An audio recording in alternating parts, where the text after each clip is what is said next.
ఈరోజు ఆంధ్రజ్యోతిలో ఒక 2 ఇంపార్టెంట్ న్యూస్ చూసిన. ఇక ఎట్లా ఏందనేది నాకు అర్థమైతలేదు. పరిస్థితి ఎట్లుందంటే పాకిస్తాన్ పరిస్థితిని దేశంలో కాంగ్రెస్ పరిస్థితి సేమ్ ఉన్నది. పాకిస్తాన్ క్రికెట్ లేదంటే భారత్ను ఎట్లా ఓడించాలి అనే ఆలోచనతో వాళ్ళు ఉండే పీకిరు. నిన్న మ్యాచ్ పీకింది. నిన్న పాకిస్తాన్ వాళ్ళు కొట్టిపడేసారు. కోహ్లీ సెంచరీ చేసిండు, అయిపోయింది.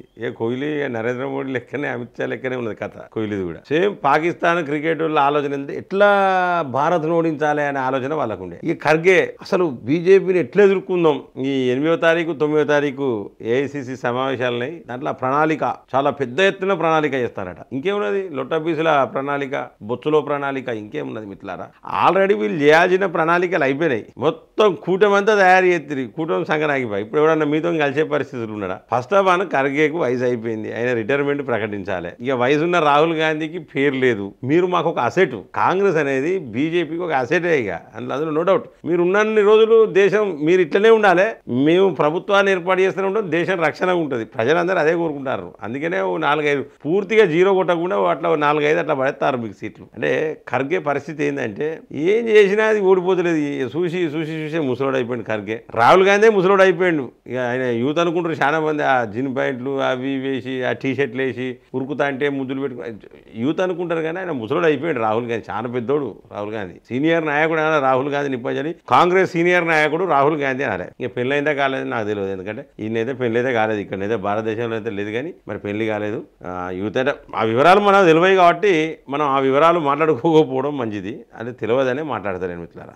ఇప్పుడు జరిగే సమావేశాలలో ముగ్గురు అంటే సోనియా గాంధీ, రాహుల్ గాంధీ, ప్రియాంక గాంధీ, వీళ్ళు ముగ్గురు ఇక ఖర్గే వ్యూహరచన చేస్తారట. ఇక బాగా కష్టపడి బీజేపీని ఎట్లా ఎదుర్కోవాలనే దాని మీద ప్రణాళిక చాలా పగడ్బందీగా సీనియర్ నాయకులను తీసుకొస్తారట. ఇది ఇటు నడుతుంది పక్క. ఇంకో పక్క ఏం నడిచిందంటే కేరళలో ఎంపీ థరూర్, నేను ఇంకా కాంగ్రెస్లోనే ఉన్నా, నన్ను కనుక పూర్తిగా వాడుకోకపోతే నాకు ప్రత్యామ్నాయం ఉన్నది, నేను జంపు అని చెప్పేసి ఆయన ఒక పోడ్కాస్ట్ ఇంటర్వ్యూలో చెప్తాడు. ఎందుకంటే ఆయన మొన్నటికి మొన్న ట్రంప్ ఉండి మోడీ కలవడం మంచిదే అని కూడా మరి చెప్పిండు. మరి చాలా శుభపరిణామం అని ప్రశంసించిండు. అంటే ఇక కాంగ్రెస్ అనేది చక్కగా లేదు కేరళలో, మన నాయకత్వం సరిగ్గా లేదు అనేది క్లియర్గా థరూర్ చెప్పిండు. అందులో నో డౌట్. అంటే ఓ పక్క నేనేమంటానంటే బీజేపీని ఎదుర్కోవడం ఎలా అంటే ఇవ్వలద్దు, మీరు అందరు రారని నేను చెప్తా.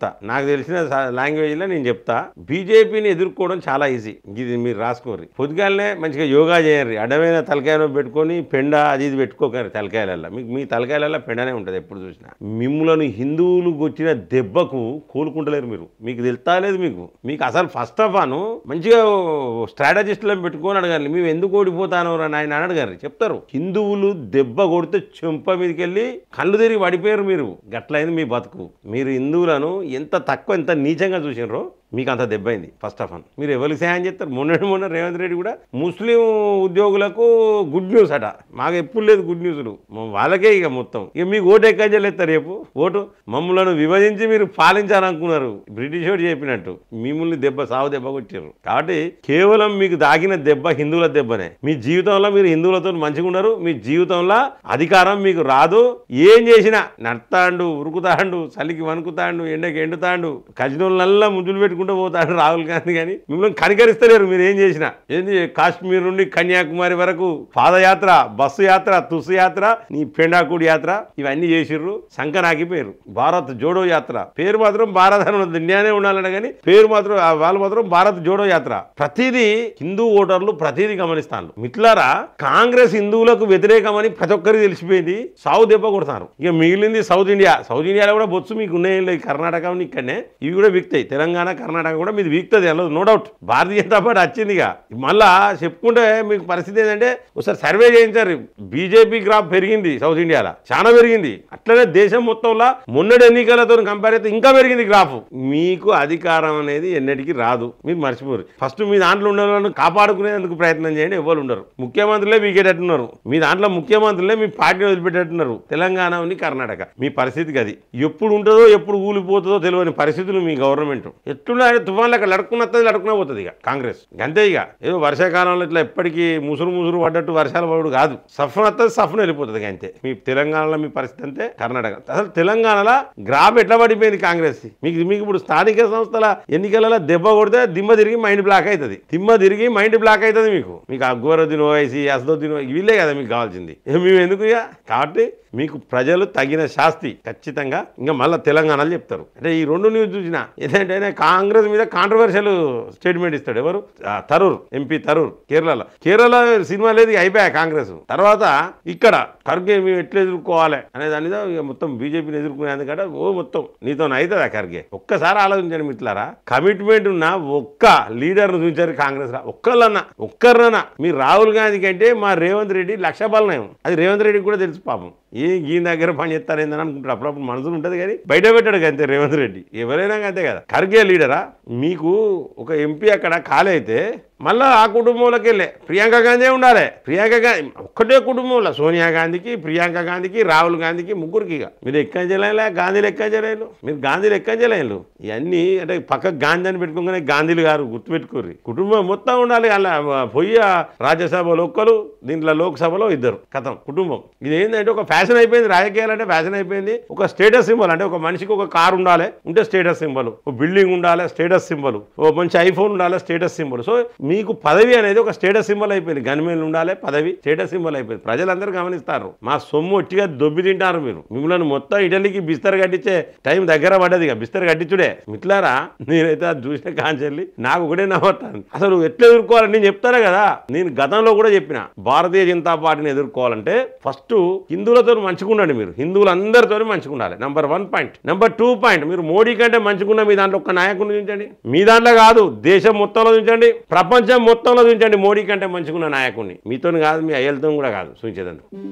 రెండోది ఇంకోటి, భారతీయ జనతా పార్టీ కంటే మంచి పార్టీ ఏదైనా ఉన్నది ఇక్కడ, మంచి సిద్ధాంతాలు ఉన్న పార్టీ ఏమన్నా చూపించండి. మీకు సిద్ధాంతాలున్నాయా? తరూరు ఏమన్నాడు? మీ పార్టీలో ఉన్నాడా తరూరు? ఈడ విహెచ్ లొల్లి పెట్టుకోబట్టే కాంగ్రెస్ వాళ్ళు లొల్లి పెట్టుకుంటారు ఇక్కడ తెలంగాణలో. ఎక్కడన్నా మీరు కలిసినారా? మీ సిద్ధాంతాలేంటి? కాబట్టి సిద్ధాంతాలు మంచిగుండాలి ఫస్ట్ పార్టీ. అటువంటి పార్టీ ఎవరు ఉండదు చూపించారు దేశం మొత్తంలో. ఇవాళ నేను చెప్తాను, దేశం మొత్తంలో కాదు ప్రపంచంలో వెతికినా భారతీయ జనతా పార్టీకి మించిన సిద్ధాంతాలు ఉన్న పార్టీ లేదు. అందులో నో డౌట్. ఇక అట్లుండే గెలవచ్చు ఈజీగా. ఇక పోతే స్వార్థం. నా పిల్లలు మా ఇంట్లో మా వాళ్ళు ఇద్దరికి మంత్రి పదవులు కావాలి, మా ఇంట్లో ఇద్దరికి ఎంపీ పదవులు కావాలంటే కుటుంబ పాలన. ఈ కుటుంబ పాలన లేని పార్టీ చూపించారు భారతీయ జనతా పార్టీ తప్పేది ఉండదు. మీకు చూసుకోరు. కేసీఆర్ వాళ్ళంటే అందరికి ఉద్యోగాలే ఉండే. తర్వాత కాంగ్రెస్ ఇక నేను చెప్పినా కదా, సోనియా గాంధీ, రాహుల్ గాంధీ, ప్రియాంక గాంధీ. సోనియా గాంధీ భర్త ఉందంటే నలుగురికి ఉండి ఇక ఇప్పటికి బతికుంటే నలుగురికి ఉండు. ఇక రాహుల్ గాంధీకి పెళ్ళై పిల్లలు ఉండి పెద్దోళ్ళు అయితే ఆయనకు కూడా ఒకటి ఉండి ఎంపీ ఉండి ఒకటి మన రాజ్యసభలో అదో ఏదో ఇచ్చే ఎక్కజలో. కాబట్టి ఇటువంటి సిద్ధాంతాలు, మీ అడ్డమైన సిద్ధాంతాలు ఉన్నాయి మీ పార్టీ. కాబట్టి మీ పార్టీ ఎప్పటికీ గెలవదు. నేను కాంగ్రెస్ నాయకులు చెప్తాను, ఈ వీడియో అందరికి షేర్ చేయండి మిత్రులారా. కాంగ్రెస్ నాయకులారా, మీకు భవిష్యత్తు లేదు. కుటుంబ పార్టీ మీది మీకు భవిష్యత్తు లేదు. సిద్ధాంతాలు మంచిగా లేవు. మీ పార్టీలో మీకు మీరే లొల్లులు పెట్టుకుంటారు. మీకు స్టేటస్ సింబల్ గా ఎనుకో 4-5 గన్మెన్లు ఉండాలి, కొంచెం ప్రోటోకాల్ ఉండాలని చెప్పేసి మీకు ఎంపీ ఆ పదవులు ఈ పదవులు స్టైల్కి కావాలి, ప్రజలకు సేవ చేయడానికి కాదు. అదే Bharatiya Janata party. Nation first, దేశం కోసం, ధర్మం కోసం, దేశ రక్షణ కోసం ఏకైక పార్టీ నరేంద్ర మోడీ సర్కార్. నేను మోడీ సర్కార్ అనే అంట, ఇక్కడ రేవంత్ సర్కార్ అనే అంట.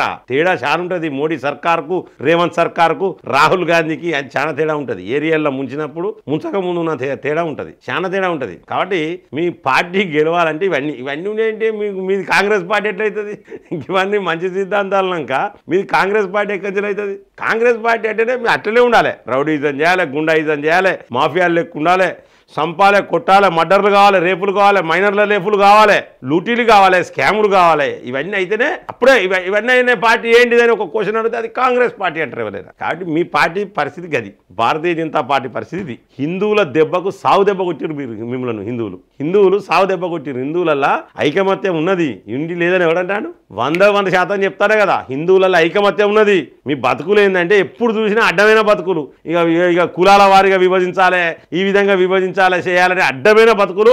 మీరు తీసుకునే గోతులో మీరే పడతారు. పాములను ఆడిచ్చేటోడు పాము కాడికే చచ్చినట్టు మీరు తీసుకునే గోతులు, మీరు విభజించి పాలించాలనుకునే మీ యొక్క ఆలోచన అందులో మీరే పోతారు, కొట్టుకపోతారు మీరే. ఒక్కటే ఉండదు నరేంద్ర మోడీ గారు, ఒక్కటే.